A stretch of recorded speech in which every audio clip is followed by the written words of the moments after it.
Angie, do you resent me? Not right now. Well, can you tell me about a time when you did? Ooh, okay. Resentment. Let me think. I think probably when I remember it the most or felt it the most is when I had this mentality that I couldn't do all the things that you did. I don't know why I thought that, but you're just like a great example of somebody who does a lot of hobbies and you have a lot of friends and you're just very social, right? Like you're really good at connecting. And there was a point I remember, gosh, honestly, I think it was even before kids. So I don't even have the excuse that I was busy with kids, that you were starting a new hobby and it was jujitsu. And we owned the gym at the same time. And I don't remember if I was going through IVF or not, but I just remember getting to this. You would not have been. I wouldn't have been. It was I 2015. was 29 when I started. 29? Yeah, it was 2013. Okay, well. Not even close to kids. Right, it's not even close to kids. So I don't even know why I would have resentment at that time, because I had a lot of time to myself. But I just remember, like, back then, I was like constantly keeping score.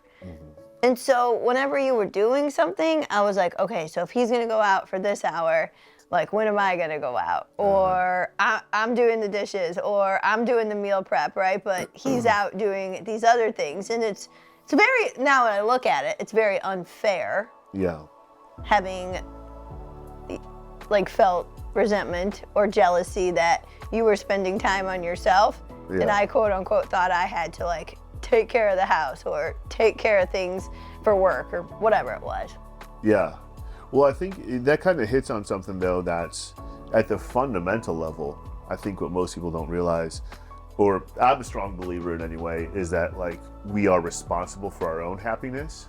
Yeah. And so I was doing what I felt I had to do to become the person I had to become, which includes hobbies, which includes friends. And I just assumed that you would be responsible for making yourself happy. And then because we were both in that state, taking responsibility for ourselves, we would come together and be an even stronger couple. You know, that's, I don't know if I could have articulated it that well at that time, but I just knew like I've got to be who I've got to be. You know, I've got to become the person I see in the visions in my head. And so, you know, that was a part of it. You know, specific hobbies, specific challenges, all that stuff is part of it. So, looking back, were you actually was there stuff you wanted to do that you didn't? I just think I just had such little self-awareness to like what I wanted at all. So was there anything in particular that I could think of that I actually wanted to do or wanted to spend my time on without feeling guilty if I wasn't constantly working on the business or doing some type of task that really doesn't add to the quality of my life? And the answer I have is no. I don't even think there was something I wanted to do. I just knew so little about myself at that time. Because I think, you know, after we graduated and I really struggled to get a job. And so I didn't feel like I added any purpose to the workplace. Yeah. And then I didn't really have any hobbies besides like hitting the elliptical, right? And I lived at home after college. And so I didn't really have any of my friendships that I was used to coming off of college. And I just kind of felt empty. And so my emptiness or my lack of self-awareness just led into almost like all woe is me. Yeah, I think there's probably a good lesson learned from that, because even though like I see you as an ambitious person, always goes after what they want, but I think maybe the void at that point was like you didn't know what you wanted. I had no idea. You know, you didn't know who you wanted to become. You didn't know what you wanted out of life. You had some broad strokes, like I want kids one day. That's like probably the only thing you knew. Yes. You know what I mean? You know, and I was the same way. I had some broad strokes of what I wanted, but like, anyway, the point is, for an ambitious person like yourself who's full of life, what's the one thing that can pull all that life out of you? And that's lack of a vision. just not even knowing what you want in life. And then since you don't have a vision, you can't be responsible for developing. You can't be responsible for your own happiness because you don't know what's going to make you happy. And there's really no way for you to show up in a relationship as an equal partner when you don't have that. You know, and I think that, like, what we're talking about too, by the way, is like a small snapshot in our marriage. Yeah. You know, for the most part, I don't see it that way anymore. I don't think you see it that way anymore. What did you do? What did you do to overcome that resentment? Because, like, I felt it from you, but I just wasn't going to stop doing what I was doing. I know. You know, I'm like, man, she fucking hates that I do this, but, like, I'm still going to do it because I don't understand why, you know, I can't do something for fun. Like, she could just go, like, I would never say that you can't have a hobby or whatever. So I'm like, this is some weird energy, but I'm just going to blow right past it, which probably made it worse in the short term, but I didn't really have the best, you know, communication skills either. So, babe, like, I'm actually really embarrassed to think back on that time because I was a wild woman. Like, yeah. I understand that. And it wasn't even sometimes with my words with you. It was just my behaviors around you. Like, I know I was mean. And I was just in the way that I present myself. Okay, so you asked me, like, what shifted?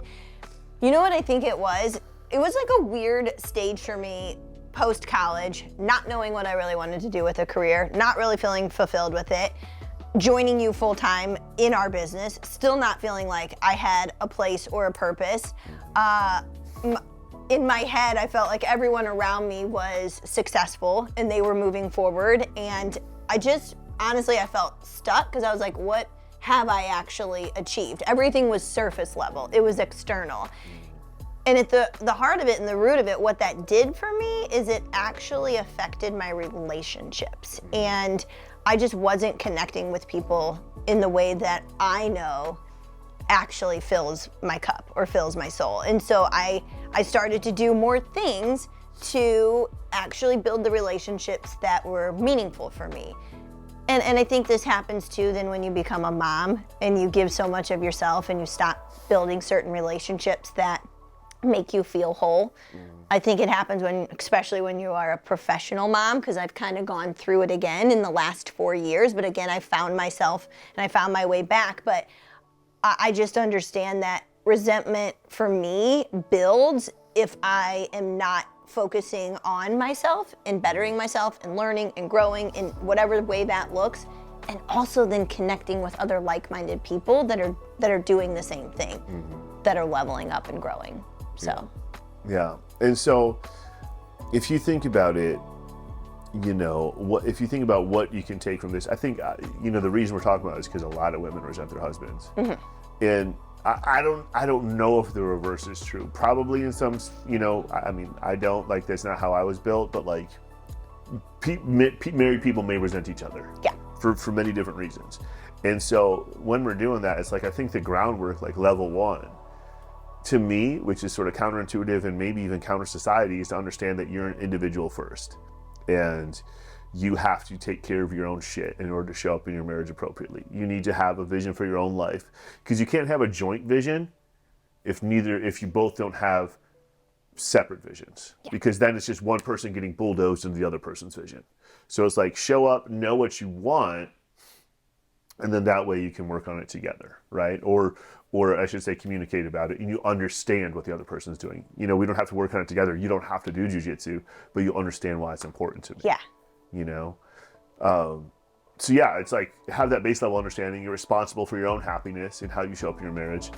And so if you find yourself feeling that resentment, maybe ask yourself, what's the root cause of this? What's the internal cause of this? Because it's never about the thing. And it was never about you. Right. So yeah, you want to talk about that, like just the process for going internal and rooting out, like what the cause of it was? I don't know how to say it in any other way, that I had no idea who I was. I just felt completely lost as a professional woman at that stage of my life. And because I put so much stock in my work ethic and becoming that person, that it didn't make sense to me that someone could spend time bettering themselves with skill sets and hobbies and free time as a way to further themselves along in terms of success, because in my head, success only equated to my profession. And when I looked inward, I'm like, well, what does success actually look like to me? It is someone who becomes 1% better every single day, who focuses on learning about herself, who can communicate her emotions better to people that she cares about in her life, who becomes 1% better to be better in her career, to be better as a wife, to be better as me. And I just was so lost as to who I was. And so when I started to now come at you from more of an observing self, not a judgmental self, I started to observe you, and I started to admire all of the things that as an adult, you still continued to learn and grow with. And I was like, well, that had to have happened from some type of self-reflection. And so once I did that, I started to create my own vision of what a successful life looked like to me. Yeah, I love that. And so it's like, if you're feeling that pull, if you're feeling resentment, dare I say jealousy, like whatever it is, like whether it's in your marriage or anywhere else, it's usually the world's a mirror, right? So the world is showing you what you're lacking in yourself, right? If you find yourself resenting someone or jealous of someone or whatever, it's like, oh, it's because they have what I want. Most of us can't get past that surface level emotion to really look and see that. So it's like, cool, you saw a thing which in your head was like, he's defined success for himself and he's constantly working on himself. It's like, cool, you had the courage to look inward and see that, and then you could go start doing that for yourself. Yeah, okay, cool. And so the next and maybe final piece is, well, once that's established, where you're like, hey, I have permission to be responsible for my own happiness. He has permission to be responsible for his own happiness. Great, we're both responsible for that. But now our number one role is to support each other in getting that. And so then it's like, once you establish, hey, I'm responsible for it, well, now you can ask for support when it's appropriate. Hey, can you watch the kids at this time? Hey, I'm gonna be out, doing this thing at this time. Hey, I need a couple hours over here to do this reading. I want to go out and take this course this weekend, like whatever it is. And I think a lot of the resentment came from, not only did you not know what you wanted, but you felt like you couldn't ask for support in anything. Yeah. And, that's obviously some sort of reflection of the way that I was, handling things. But mostly, like, whenever I find myself like, oh, I can't really ask for help there, it's never about what you're doing. It's always about, well, there's some sort of mental blockage in my mind. So, do you ask for support now? What does that look like? I 100% do. And so what does it look like? It's more what it feels like. So I will quickly know if I'm going down the resentment route, because I just I know my behaviors, I know my feelings, I know my attitude.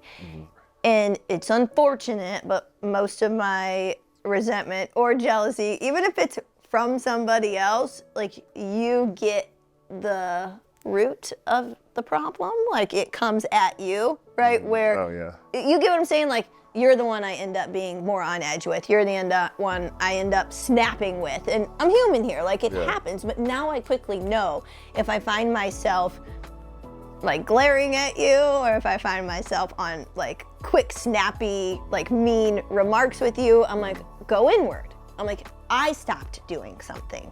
I stopped caring for myself. And so then I know, okay, what would help? It's just a misalignment, because now we do have vision, right? I have a vision for myself. We have a vision for our family. We have a vision for what we want in our life. And I'm like, what did I stop doing? You stopped doing something, Angie, or what do you need to start doing more of in order to not have those feelings of resentment? And I'll notice my behaviors. I come to you and I'm like, hey, like, here's what I need support with. Or do you have any advice on how I could, execute this? And you're just so good at listening and hearing me out. But if I continue down the road where I'm mean to you, well, nobody wins. Yeah, for sure. And I think, like, in this example, like we were talking about, resentment on your behalf. And in this case, maybe I look like the good guy, but like, obviously I'm not always the good guy. And like in different instances, like there's different stuff that we've worked through. But I think the key in all of it probably the key in all of it is just that understanding that if you feel some kind of way about your significant other, it's either A, a reflection of lacking in yourself, and B, if you just go out and ask for support, they're probably never gonna have the opposition that you think they will. Oh, I know when it happens. Yeah. You know when I know I'm having resentment? I can come up with a list a mile long and I'll just word vomit on you of all of the shit I want you to get done. I'm like, well, Paul, I need you to do this and I need you to do this. And really, I don't need you to do any of it. I'm aware, yeah. Yes. But that's that's my real one. That's actually when I know it's happening. Yeah. Because I'm like, why am I asking him to do that? And I'm like, what do you have resentment about? And I go in and I figure it out. But that's the real truth. Yeah. I'm a little snippy, but then I'm also just like really throwing a list long that really doesn't matter at all. So. For sure. Yeah. Yeah. So how would you wrap it up? I think what you and I do like to do, and I think it's really helpful if you are in a relationship of any sort, is starting the day or even ending the day for the next day and just saying like, hey, is there anything I can support you with? Because it just opens up the line of communication for both parties, that if there is something that's sitting inside of them and they don't know how to communicate it, that is incredibly helpful. So then you can literally be like, yeah, can you tag team here? Can you help me with this? And the other thing would be the vision. I didn't even understand what it meant to craft a vision or have a vision because I was just so in the thick of it. I was just in such a pity party that I couldn't even see straight. So if you feel like you two are like, I don't know how to think about that, maybe just give yourself like a minute a day. Even if that's all you can muster up, and just sit with your own thoughts and be like, well, what is it that I really want? Or what is it that I feel like I'm missing? Yeah, and I would go so far to say is that, I hear that a lot where people are like, oh, I don't even know where to start with a vision. Yeah. You already do. You already think, we're human, we already think about what we want our life to be like, who we want to be. We already think about that all day long, to be honest with you. What you really need to do is give yourself permission to say, hey, I'm going to take that vision and make it a reality, and then have the courage to boil it down to the next step and take that next step. Yeah. And so I think in your head too, you're like, dude, I want to have, just in this instance, you're like, dude, I want to have a good marriage, right? And feeling some kind of way about my husband 24/7 is probably not a great start to a marriage, great foundation for a marriage. And so you're like, cool, I see this vision of what my marriage could be. You didn't have to craft that, you just knew it. But what happened was you had the courage to be like, well, hey, what's the next thing I need to do? Which is I need to resolve this little surface level issue. Or I guess it wasn't surface level, but resolve this issue by changing my behaviors and having some hard discussions. Yeah. And then my only other piece of advice, because I've learned this one, is that when you do want to communicate your wants or your needs or your vision with your significant other, is make sure that it's the appropriate environment to do so. Yeah. Because there were so many times where I wanted to express how I felt, but it's like you were coming in after a long day at the gym, and at 8 p.m. the last thing you want to do is kind of have a deep conversation. And so like know your spouse or know your significant other and plan it to be a very like neutral environment to have that. Yeah, and I think too, the thing is, I wouldn't mind a deep conversation, but I certainly don't want an emotional conversation. That's a better way to say it. You know what I mean? So it's like emotionally charged conversation. And so it's like, put yourself in a place where you can have a conversation from a place of neutrality, or just put yourself in an environment that is conducive to like just having a little bit of neutrality. But if you're sitting here being like, oh, I'm waiting for the right time to just unload on this dude, like it doesn't matter what the environment is, So. Because I'd wrap it up with, we all have a lot of different emotions, right? But resentment for me is the one that literally ruins life, because I am someone who does care so deeply about relationships, and that if I hold resentment in me, the only person losing is me. Yeah. Like I'm losing on the relationship with myself, and I'm losing on relationships with people that I actually care about. And because they care about me the same, I should be able to be open to express what's going on and what I need in terms of support. I love that. Yeah, that's it. Well, awesome. Yeah. Good talk. Hey, thanks for still loving me. I don't know what to say to that.